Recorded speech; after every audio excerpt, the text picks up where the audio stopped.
Anak dengan Down syndrome adalah kondisi bawaan yang disebabkan oleh adanya kromosom tambahan di kromosom 21 yang mempengaruhi jalannya perkembangan dan menyebabkan anak-anak dengan Down syndrome ini memiliki dan menunjukkan karakteristik yang khas.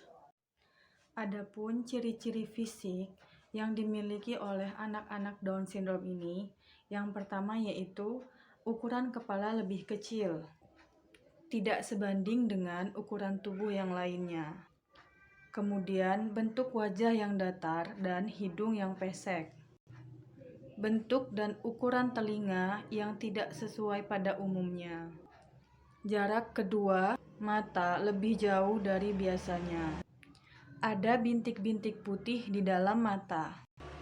Mata sipit dan bagian luar mata condong ke atas. Leher pendek dengan lipatan kulit di bagian belakang leher. Bentuk lidah lebih besar daripada mulut sehingga cenderung menyulurkan lidah. Memiliki tangan yang pendek dan lebah jari-jari juga pendek. Anak Down syndrome juga hanya memiliki satu garis tangan. Adapun program-program yang bisa dilakukan untuk membantu anak-anak Down syndrome ini yaitu yang pertama ada fisioterapi. Dengan fisioterapi dapat digunakan untuk merangsang perkembangan motorik anak.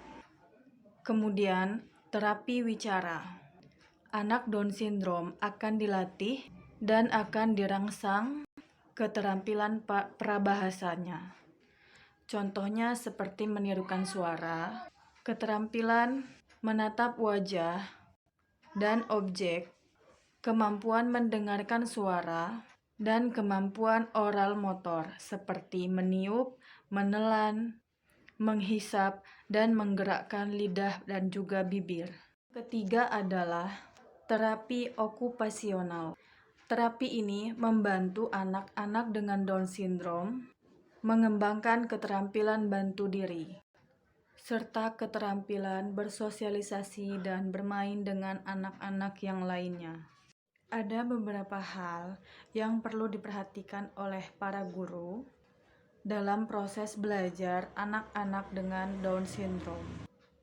Yang pertama adalah anak-anak dengan Down syndrome ini lebih mudah belajar dengan menggunakan model visual, sehingga harus menggunakan objek-objek konkret, serta harus sering memberikan ilustrasi langsung kepada anak. Kemampuan ekspresif mereka lebih baik daripada bahasa ekspresif, sehingga pada dasarnya anak-anak dengan Down syndrome ini mampu menerima instruksi dan penjelasan yang sederhana dan secara bertahap. Anak-anak ini juga mampu memahami aturan dan rutin dijalankan di dalam kelas. Anak-anak dengan Down syndrome ini memiliki daya ingat yang terbatas. Maka disarankan untuk para guru supaya memberikan ilustrasi secara singkat dan sederhana.